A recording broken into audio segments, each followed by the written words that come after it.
If you haven't heard about Anchor, it's the easiest way to make a podcast. Let me explain. It's free. There are creation tools that allow you to record and edit your podcast right from your phone or computer. Anchor will distribute your podcast for you so it can be heard on Spotify, Apple Podcasts, and many more. You can make money from your podcast with no minimum listenership. It's everything you need to make a podcast in one place. So download the free app, Anchor app, or go to anchor.fm to get started. Hello, fams. This is another episode of Live Life, Be Happy 24/7. And you know, it's me, the legend, JonVa. We have a new home now, and we're here on Amazon Music. So really excited about that. And I just want to say, thank you for your support. Today, I'm going to try some new things. Actually, we're going to bridge music, film, and all that good stuff. And I have the amazing Peter Foldy. Good. You're very kind. Good friend. How you doing today, Peter? I'm doing great. I know you're a busy person, but it's been long in the waiting to kind of get you on here. And after reading about you, you have a very interesting story that, definitely wanted to share with my fans of the show. And first of all, I want to say I was looking online and I see that you're a film director, a producer, a writer, and also an LA-based Canadian singer and songwriter. So many things. You have a very impressive resume, my friend. Yeah, I always say I look good on paper. Okay. I look good on paper, but believe me, it's all the struggle. But it's good. I'm very grateful. Very grateful. Well, before we jump in, I just want to say congratulations on your new single, Fun. Thank you. I checked it out, and I'm a huge Lennon fan, John Lennon, and I heard some influences from John Lennon in terms of the vocals, and Lennon with some tropical vibes. So you definitely hit the marker on that. I'm going to say kudos to you, man. Nice song. Thank you. And I love John Lennon too, but I wasn't consciously being influenced there, but I take that as a great compliment because he's one of my heroes. So. Yes. I always like to ask my guests about their journey and their story, and you have an amazing one. So I'm going to kind of shotgun and I want you to share with our audience your story. And it's a very interesting one. And that I find that other creatives who are listening can also, kind of reference and take away from. So, well, how far back do you want me to go? Well, I saw that you studied guitar. I saw Hungary and all that stuff. So okay, I'll take you back to Hungary. So yeah, I was born behind the Iron Curtain, and my family escaped from Hungary when I was pretty young, and we immigrated to Australia, which was like a paradise coming from sort of a very gray, cold, Hungarian environment. Although I must say I did have a very loving family there, a lot of grandparents and lots of cousins and uncles and aunts that I was very sad to leave behind. And in hindsight, as I got older, I realized, how much I must have hurt, especially my grandparents, not really, when you're a kid and you're a teenager, you don't want to hang out with your grandparents. You're not really staying in touch, and it wasn't that easy back in those days to, make phone calls, and of course there was no emails or any of that stuff. Anyway, so I went to Australia and had a pretty idyllic life there, growing up in the eastern suburbs, which is beaches, and it was like night and day, really, from communist Hungary to Sydney, Australia. Wow. And while I was in school, I met this kid who was a singer on television. His name was Trevor Gordon, and he had some pals that he used to hang out with, and he said, "Come meet my friends, because we make these little movies together on weekends." And I said, "Okay, I like movies, And so I went and met the friends, and there were these three guys: Barry, Morris, and Robin Gibb, who were called the Bee Gees. Oh, and okay. They were also on television too, but not. Well, they weren't famous. They were just like kid singers, and they were more like, at that time, they were like 15-ish. Barry might have been 17, 18, and they were more like variety performance. They would play in sort of adult nightclubs, singing adult songs like Mills Brothers and things like that in harmony. Almost like little kids who would tap dance, but they didn't do that. But I was amazed by their talent and how incredible they sounded, their vocals. We used to play guitars and stuff. They used to play guitars. I used to just sit and watch in awe.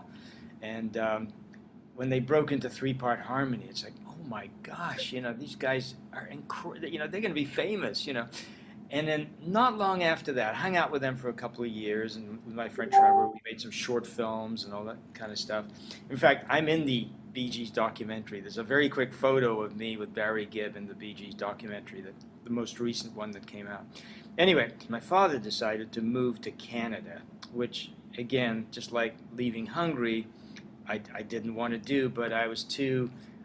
My father was a pretty tough guy, and I didn't really have the nerve to stand up to him and say, I'm not going, and I Right, could have. right. I was 17, I could have said, no, I'm staying, but I went along, and, everything has a purpose, because I went to Canada and made some good friends and went to film school and started playing in a rock band and also started writing songs, like getting better on guitar and getting better at writing songs and stuff like that. I never dared to play guitar or sing or Okay. any of that stuff in front of the Bee Gees because it was just like, and my friend Trevor, because they were just so good. They're just like, oh no, I'm just like, yeah, I'm not even gonna go there. So I started, doing that and cutting some demos, and my my my songwriting partner at the time, although he didn't write all the songs with me, but some. And we were in a band together. His name was Joel, and Joel decided, he's going to medical school. So he quit the rock band. He said he's going to medical school. I said, well, I want to do this, man. I'm in film school, but I want to keep pursuing the music.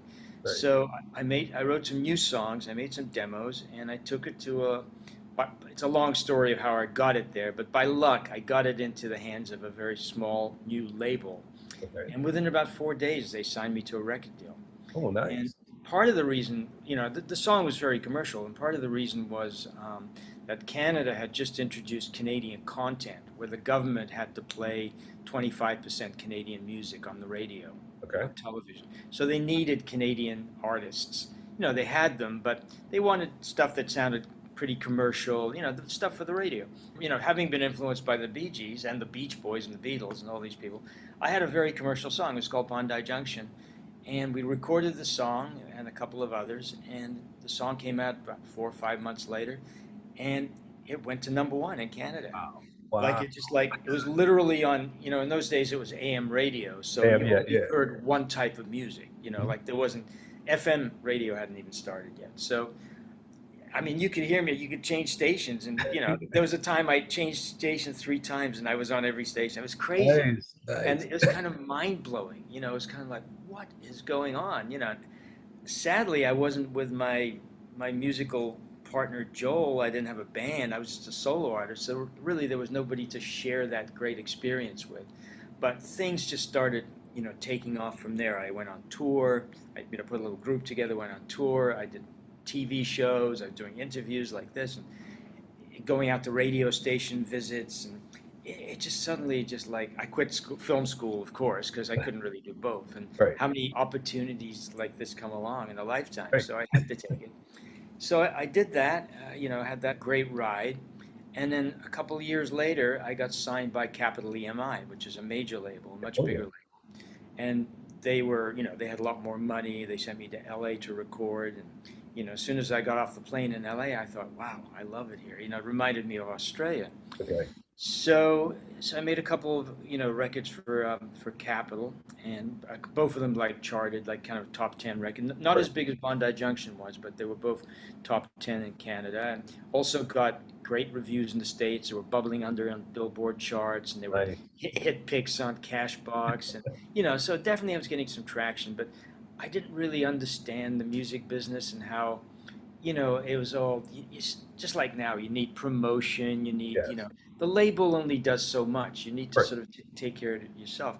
I had a manager, and great guy, loved him to death. And when my contract was up with Capitol after 2 years, I think, he said, "Let's go somewhere else because I can get you a direct deal in the States." Because Okay. Canadian deals were one thing, and American deals were, of course, much more lucrative, and Okay. they did more for you. And I said, I don't know, man. These guys are so good to me. He said, no, no, believe me, I can get you out of this contract. Let's go. I'll get you a deal on Polydor in the States. This guy, Barry Oslander, is going to sign you, blah, blah, blah. And so I left Capitol. He found a loophole, and he got me out of the deal in Capitol. And then I never heard from this guy again. My manager literally disappeared. called me a month later and said, "Hey, I'm getting a divorce. I have to try and save my marriage. I'll talk to you in 6 months." I went, "What? Are you kidding me? You just got me out of a major label." So suddenly I was back to nothing. I had no deal. I had the success with a past record. So I Right. went and played crappy bars, around Canada, just, toured and made money with a band, but it wasn't the same as being a recording artist on a Yeah. label. And eventually I moved out to LA. I just thought, well, I just got to be in LA because I love it there. Right. And I mean, if I got into the minutia of how these things happen, that's like an hour in itself. But That's part two, our follow-up to this part two. segment. So randomly, I'll just say, I met this guy, Roger Davies. He managed Olivia Newton-John and Tina Turner. Okay. He liked my demos. He said, "I'm going to introduce you to a lawyer." The lawyer called up RCA and literally overnight, like in a matter of weeks, got me a direct American deal with RCA Records Nice. in the States. And so this is now the early 80s. And so RCA were treating me like, like a recording artist. They would, they send me to Muscle Shoals, Alabama to record. They were hiring top players to play on my stuff. Like I had a guy from, the song "Baby Come Back." Oh yeah. What's his name? Pete Beckett. He sang on my record. So we were working with, top people. And I wasn't signed directly to RCA. I was signed to a division of RCA. Okay. And one day we come back from wherever, Muscle Shoals or somewhere. I go into the office and everyone's packing up. I go, "What's going on?" RCA pulled the plug on us. We're out. We're done. Our label is over. I went, "Are you kidding?" Yeah. So now suddenly it all just came to an end. The music part. Right. And so the next chapter is the film, but I've been talking for 10 minutes straight, so I'm going to let you talk. Yeah, it's just incredible, your journey. I will tell you that I'm a huge Bee Gees fan, and also their little brother, Andy Gibb. I mean, Shadow Dancing was my song, man. Oh, so good. So good. And when Andy died, he was just like, "Oh my God, Andy died." He was 30 years old, heartbreaking. Yeah.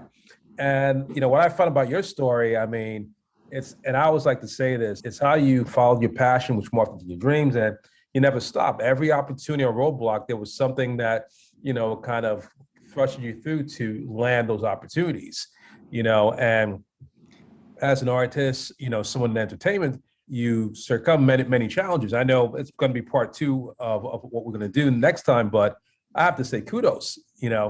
Thank you. Well, I will say this. You need a certain amount of talent. There are people far more talented than I am, better players, better singers and everything. But I always say, or I've heard this somewhere, and I always say, if you want to get hit by a car, you got to go play in traffic. Mm-hmm. So if you're going to be playing guitar in your room, no one's ever going to get to hear you and know about you. So I've always been a person that sort of got out there and just got up and moved to LA, and just being here, being in a city where it's all entertainment and all music business, you meet people, and it's opportunity meets preparation. So I do have to credit luck. I mean, I've had tremendous luck in a number of things. Wait till you hear my film story. That's what I want to hear next. Please pour it on. Let's go. You want me to tell you that next? Okay, so moving on. So my music career is over in the 80s. I'm kind of done. I think I'm done. And, as a kid, I mean, I was young. I didn't hold on to money. I was spending money. Savings, what's that? You save a little bit, but then I'd go off to Europe, or I'd go travel, or I'd buy a car or something. Not crazy. I wasn't making crazy money, but I didn't really think about finances. So one day I look at my bank account and I go, holy God, I'm in trouble. So I get a part-time job, selling chocolate candy over the phone. Okay. So I go in so having been a rock star or a pop star, whatever you want to call me, a recording artist, I'm now going at 7 in the morning. I go, "Hi, good morning. This is Peter. I'm calling from Phaser Mints. I'm wondering if you're ready to reorder your Phaser Mints because we have a special this week." And I feel like an idiot. Like I hate my life and I hate myself, and it's just like, it was awful. I go, "What happened? I had this amazing ride." One day I'm sitting there, a guy taps me on the shoulder and says, "Excuse me, are you Peter Foldy?" I went, "Oh no." I went, "Yeah." He says, I know you. I have your records. I'm from Canada. Blah, blah, blah. I go, oh my God, this is so embarrassing. He goes, what are you doing here? I go, I'm selling chocolate mints. What are you doing here? I said, I'm selling chocolate mints too. So it turns out this guy had a music background and he was working on films, uh, sort of music supervising films. Okay. And I told him I studied film, and he said, "Yeah, I'm working on these low-budget films." And this guy, they're looking for a teen movie, and I said, "Well, I just actually wrote one with a friend." He said, "Really?" I said, "Yeah." He said, "Can I read it?" So I give him the script. He says, "Can I show it to the people, the producers?" I said, "Sure." Comes back 2 weeks later, 3 weeks later. He says, "They want to buy your script. They'll give you 25 grand." I go, "What?" So suddenly now I was in the movie business. I sold the script, got to be associate producer. I was Okay. with that movie for, took about a year to finish it. It was called Hot Moves. It's a really bad, little cheesy teen sex comedy. Okay. It's from the era of Porky's, if anybody remembers Porky, that. yes, remember Porky. Well, it was like Porky's, it was a Porky's ripoff. But the movie made $10 million. It was Wow. made very low budget, but it played in theaters. It played, and video was just coming out, so it was a huge hit on video. So anyway, from there I went to writing more scripts and sort of associate producing, and eventually I got into directing and had a great run directing in the 90s. I mean, each one of these stories would take an hour, but had a great 10-year run directing. I had a 10-year run in music, and then I'm having a 10-year run in movies. Okay. And I worked with Beverly D'Angelo and Eugene Levy and Joe Pantoliano, and worked with some really good Louise Fletcher from One Flew Over the Cuckoo's Nest, Academy Award winner. So I worked with some really good people. And then, again, like in the music, that kind of slowed down. But by this point, I kind of, just kept pushing. I sold a TV series. I had a concept that turned into an off-Broadway play called My First Time. We played 2.5 years off-Broadway and played around the world in all these different cities for many years. People sometimes still license it and do it. I wasn't the producer of it or the writer of it, but it was based on my concept. So anyway, and then, God knows what's happened. That brings us back to sort of 2018, where somebody hired me to direct a movie in Oklahoma. And I said, sure. And it was really low money and a very low budget movie, but it was a great experience. I met some wonderful people. And I figured out how he was making movies for the Lifetime Hallmark Okay. area, genres. And so I figured out that this is a really good genre, very lucrative genre that you can make for low budget. So the movie business has gotten to be very high budget, like $200 million superhero movies, or pretty low budget things, or Netflix shows. So anyway, having figured out the Oklahoma tax credit, I had an investor. I told him about the thing. He and I partnered up. His name is Josh Brandon. He and I partnered up to start doing movies. And, I was able to bring in the Oklahoma crews. So we did 5 movies in Oklahoma in 2021. And Josh and I exec produced a couple in Calgary. And this is beside the one I directed in 2018. So now we're on a roll producing, and I'm directing some of them, these little low-budget Lifetime movies that look great. But they're generic, little love stories, Christmas stories, women in jeopardy thrillers, and that brings us to today, Nice. in the film side. But I see that. I also did jump back into music. Yeah, I noticed they jump back into the music now. Question I have to ask, because you've done so many things, what do you see the future of Peter Foldy moving ahead with everything that you've accomplished? You've done a lot.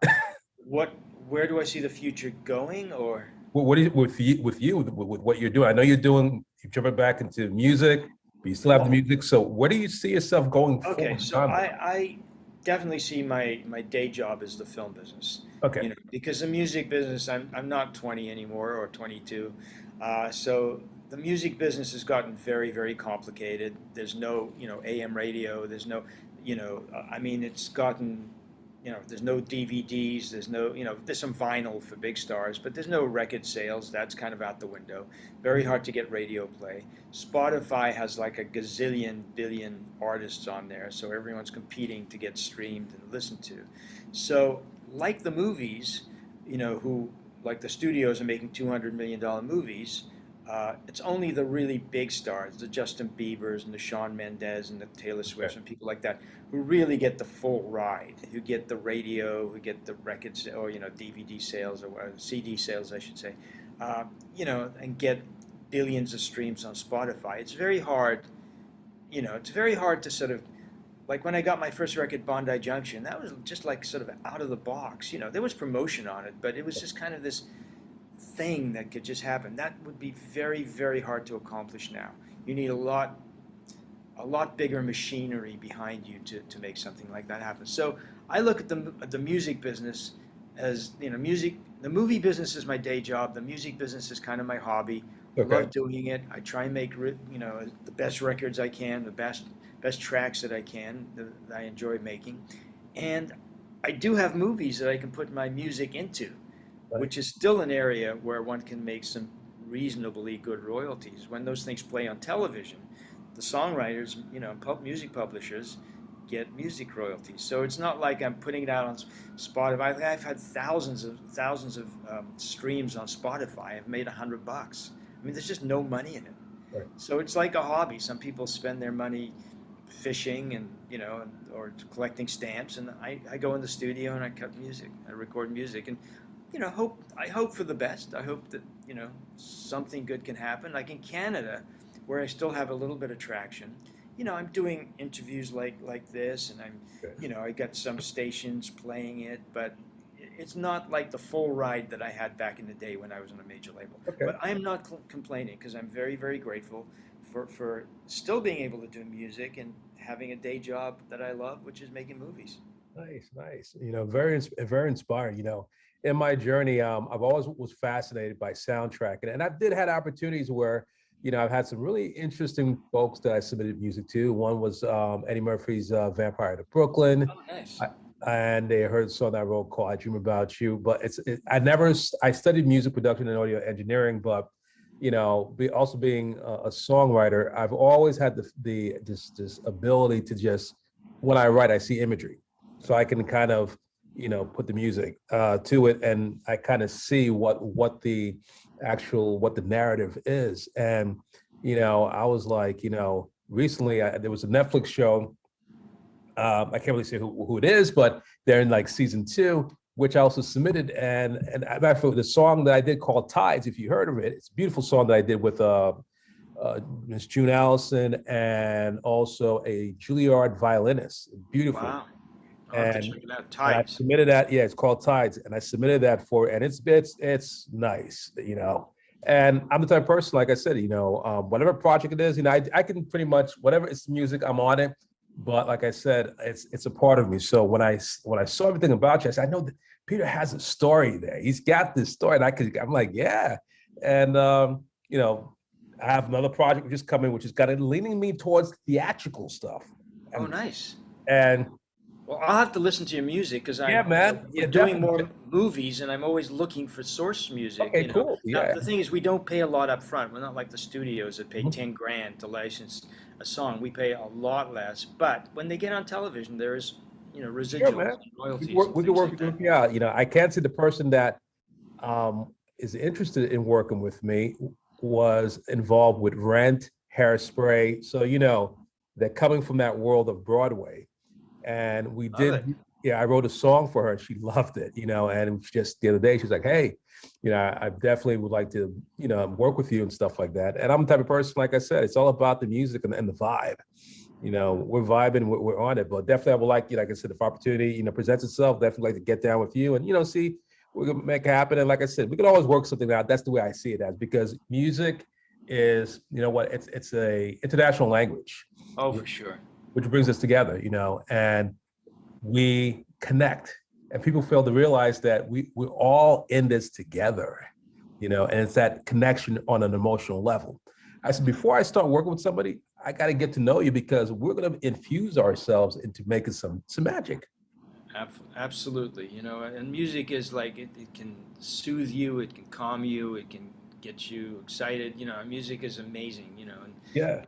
what a gift to the world, the fact that there is music and people sing and can create that, It's a Totally, wonderful totally. thing. So I know you got a lot of projects in the works. I know you're a busy person. Where can we can find you, we can follow you and all that good stuff? Okay, so I'm on Instagram, of course, Peter Foldy, Foldy, and Mhm. it's just Peter Foldy, that's my name. Okay. I'm on Facebook, like everybody else. I just use my name, Peter Foldy, Foldy. Yeah, yeah, yeah. Where else am I? I've got a website that's not super updated. In fact, I Okay. got to jump on that. It's called peterfoldy.com. Mhm. And I'm also on Twitter. I'm on everything. But I don't, I'm not a huge social media person, but I know that when I put records out, I need to, Yeah. make people aware. And in terms of the movies I've been doing, we're just sort of delivering the first four, and then not one is finished and delivered, and now the distributor is going to be selling them to those TV outlets like Hallmark, Lifetime, and all that stuff, and that's where they're going to end up, and they'll play around the world. They sell these things around the world, and there's a big demand for this kind of product. I totally agree. I was doing some telemarketing for a very well-renowned, we can say, provider of, we'll say, satellite TV and all that stuff. You probably know who they are because there's only two of the big ones in this country. Okay. That they rule. And one thing that I noticed was that every time we were on the phone talking with clients, they wanted to make sure they had their hallmark. It was huge. Yeah, absolutely. Huge. Well, they those networks are very hungry. They make a lot of product. They make 100, 200, they buy or make a couple of hundred movies a year. So, there's a big audience for this stuff. And people find it calming, watching these little women in jeopardy or Christmas movies or romantic comedies. There's a big, especially in Middle America, there's a big following for it. So. Sure. Well, Peter, before we leave, I always like to ask my guests to share a quote, something that's inspirational that other creatives who are sitting down here can kind of take away, because they say, this individual who is a unique individual has an amazing story. And maybe as a takeaway, I can just get a little bit of info that's going to help me in my journey as well. So you can take a moment to let it resonate and kind of deliver. The obvious one is just never give up. Okay. Just never give up, because you just never know. I mean, I went through a long period of not making films, and I never lost the drive. I was writing scripts and I was trying and everything like that. And it took a long time from, I told you I had a big run in the 90s, and then it stopped in the 2000s. And it took to 2018 to get to make another film. So I went like close to 18 years of not making a movie. Wow. But I hung in there, and it randomly, that's the other thing I would say. You never know where the spark's going to come from. It's when you least expect it. And I've had a bunch of those that, next time I can share with you, because each one of these movies and how I got them set up, especially back in the 90s, was like the craziest story ever. I'll just tell you, I got one movie by calling the wrong number. I called the wrong number, I sold the script to them, and the movie got made. Wow. So, all of these have a story to them, and you never know where magic's going to come from or where the spark is going to come from. So never give up. And like I said, if you want to get hit by a car, go play in traffic, get out there, meet people, be nice, be kind, and be ready. Have your music or your script ready to go, because you never know when you're going to bump into that person that's looking for you. Well, Peter, thank you for those words of wisdom, because it's very, very helpful that we have, I would say, an expert, someone who's living and breathing this stuff, where, all we have nowadays are new people that, really don't have the proper guidance. So I love the fact that we have a platform where we can share from our experts, what it takes, and, the resilience in this thing that we call the arts, and, I want to say, thank you for coming on here. We're going to touch base. I'm going to send you those links of those songs. Yes, please. And like I said, I'm very flexible. Like I said, we can always, whatever way the universe kind of shapes things, it's all good, man. It's all good. But again, I just want to say thank you. And, thank you for taking the busy time out of your schedule to jump on, and kudos to your new project. Thank you. Much love, my man. Much love. And the same to you. Thank you so much for having me on. I've really enjoyed chatting. You're welcome now. All right. Bye-bye. Bye-bye. Need help elevating your A game? Well, no worries. It's time to start your journey today and contact JonVa. JonVa is a Berklee College of Music scholar, mentor coach, and marketing branding expert from New Jersey City University. JonVa brings a wealth of knowledge as a professional mindset coach with his 5-step program at Winning the Grind. Are you ready to win? If the answer is yes, let's take that first step and schedule a meetup with JonVa.